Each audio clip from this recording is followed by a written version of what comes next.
Em entrevista ao Jornal da Manhã, aqui na Jovem Pan, o presidente Jair Bolsonaro criticou o ministro do Supremo Tribunal Federal, Alexandre de Moraes, por decisões recentes. O presidente disse que o ministro promove uma perseguição implacável contra ele e que alguns integrantes do STF querem a volta de Lula. Vamos ouvir um trecho. Sabemos da posição do Alexandre de Moraes. É claro, não é novidade que eu vou te falar.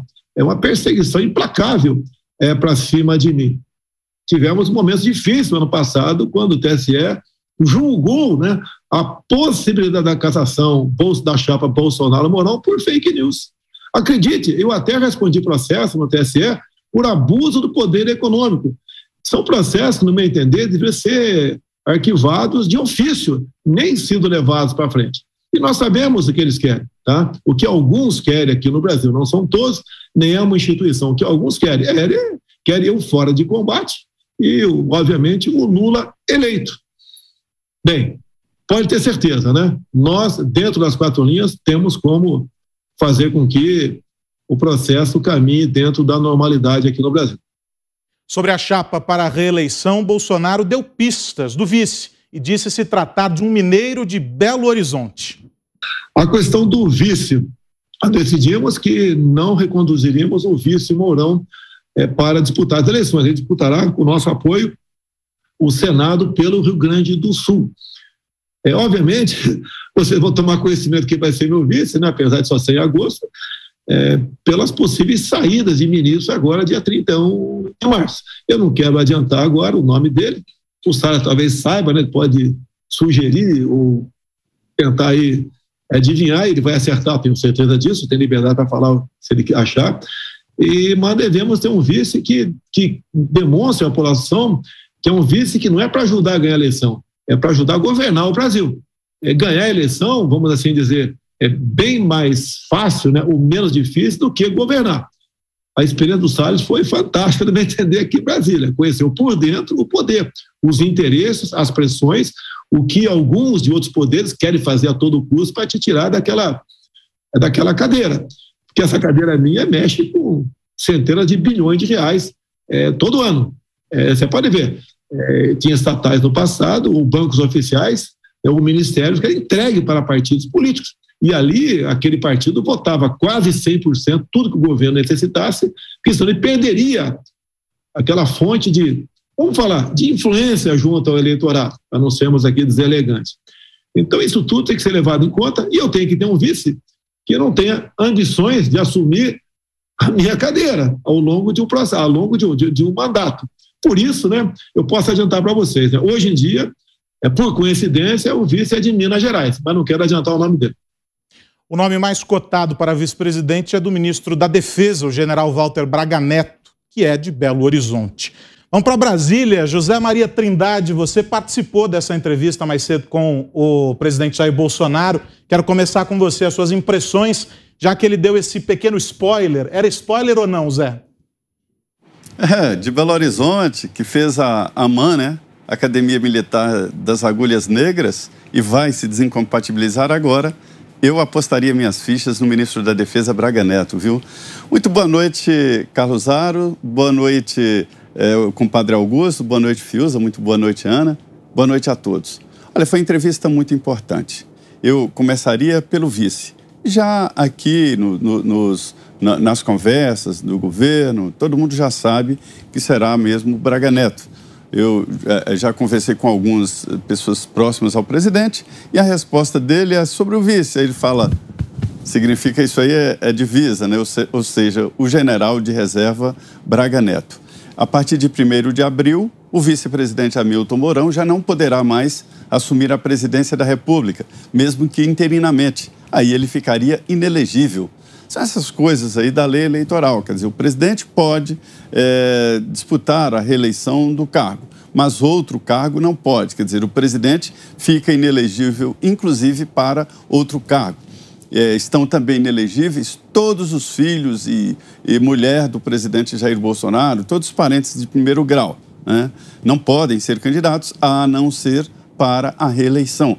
Ou seja, Carlos Bolsonaro não pode ser candidato a deputado, ao Senado. Só no caso lá de vereador. Eduardo Bolsonaro só pode para deputado e assim por diante. São essas pegadinhas da lei eleitoral. Então é um bom vice, sim. Sempre, Aros, que vem em minha cabeça assim, a história do vice, eu me lembro do Marco Maciel. Ele sempre foi discreto, mas desempenhava funções importantes politicamente, exatamente por esta discrição. E o Braga Neto, ele foi interventor de segurança pública no Rio de Janeiro, foi ministro-chefe da Casa Civil e elaborou aí esse projeto do governo de concluir as obras inacabadas. Fez todo o projeto, fez as contas e concluiu que é melhor acabar essas obras que estão pela metade do que iniciar um novo processo, um novo projeto, assim por diante. E é uma pessoa de confiança do presidente e que entende de política internacional e hoje é um grande consultor do presidente sobre essa guerra da Rússia contra a Ucrânia e assim por diante. Então, aqui, para a política, isso já está definido mesmo e o Centrão que chore pelos cantos, porque o Centrão queria indicar aí o vice do presidente Jair Bolsonaro. Agora, sobre a primeira fala dele, o presidente respondia a uma pergunta minha, Aros, sobre a reação dele a um cerco jurídico que é evidente. O ex-presidente Lula não tem nenhum processo. Os últimos foram arquivados. O presidente Jair Bolsonaro tem 7, um na Justiça Eleitoral. Quer dizer, há uma evidente perseguição jurídica. E o presidente Jair Bolsonaro disse com todas as letras que está sendo perseguido de forma implacável pelo ministro Alexandre de Moraes.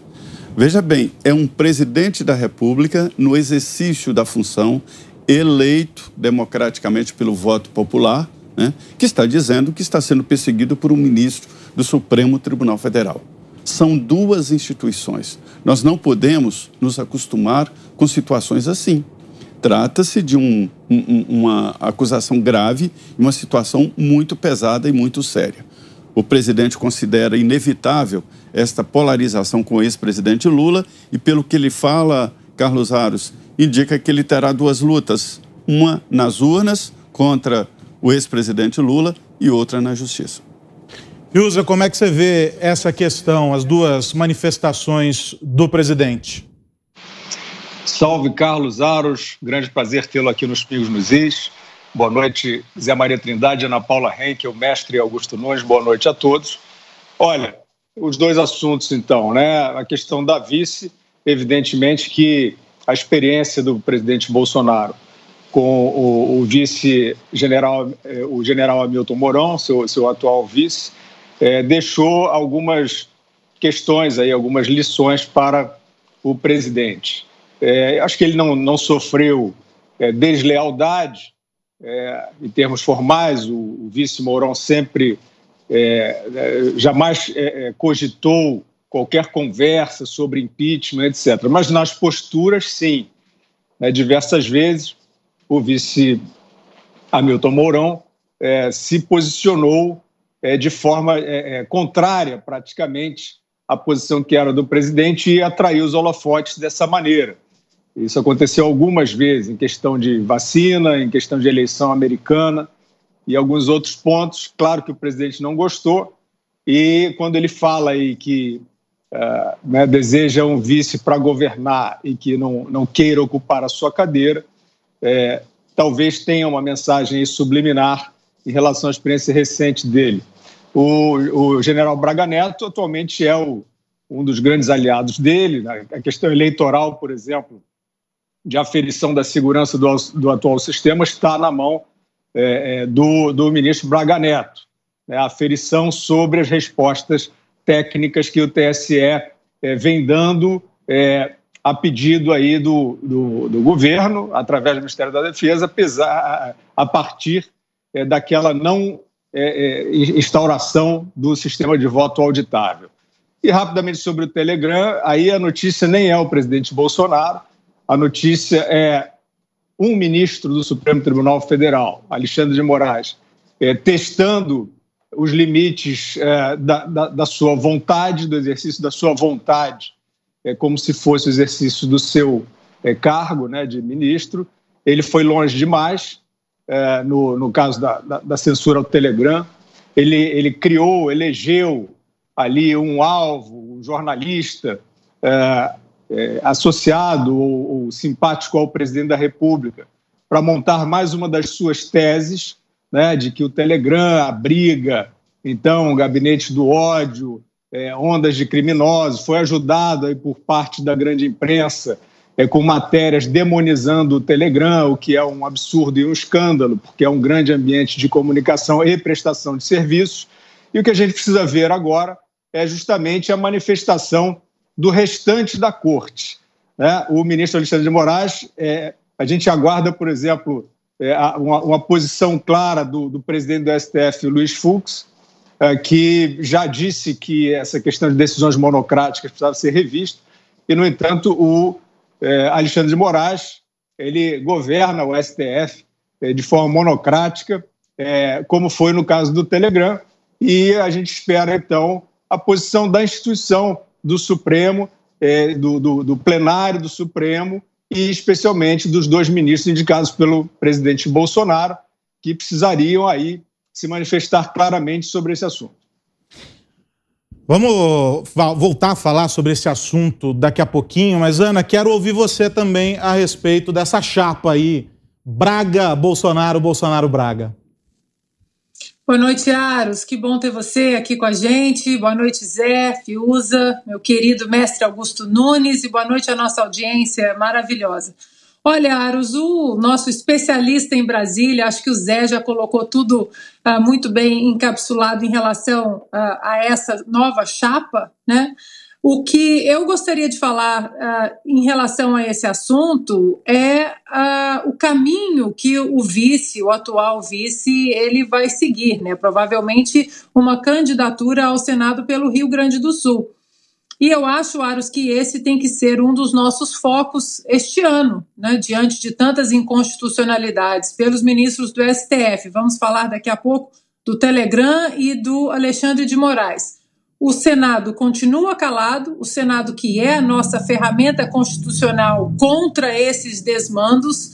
Nós precisamos colocar o Senado para começar a se pronunciar e também renovar esse Senado. Não tem como, né? Nós temos uma ferramenta importante dentro da nossa Constituição, uma ferramenta legítima, uma ferramenta democrática, e nós não podemos usar porque os atuais senadores, eles estão aí de joelhos com vários inquéritos e vários processos engavetados e presos no atual Supremo Tribunal Federal.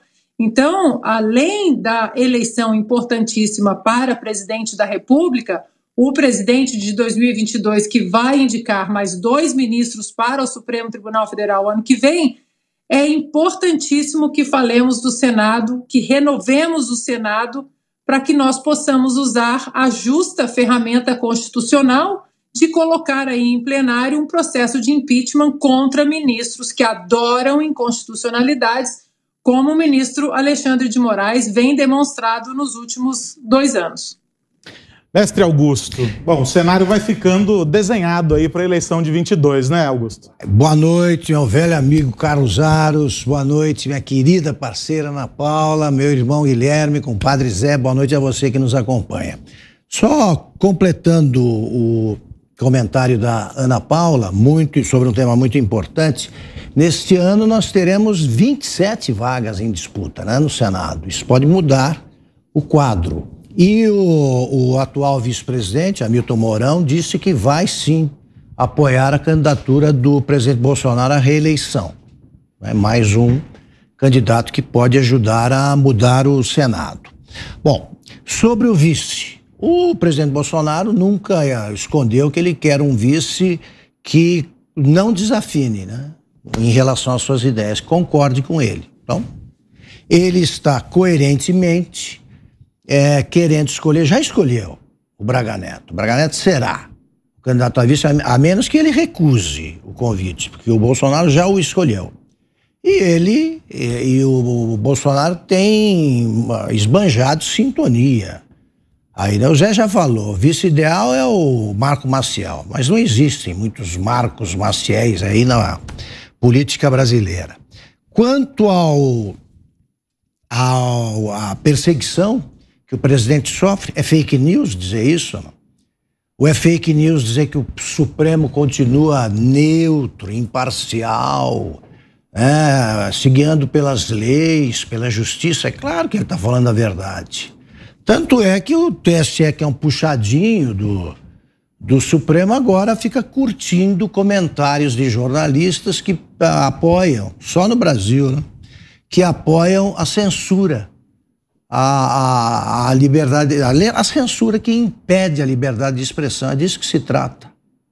Sobre o Telegram, nós vamos falar daqui a alguns minutos ou segundos.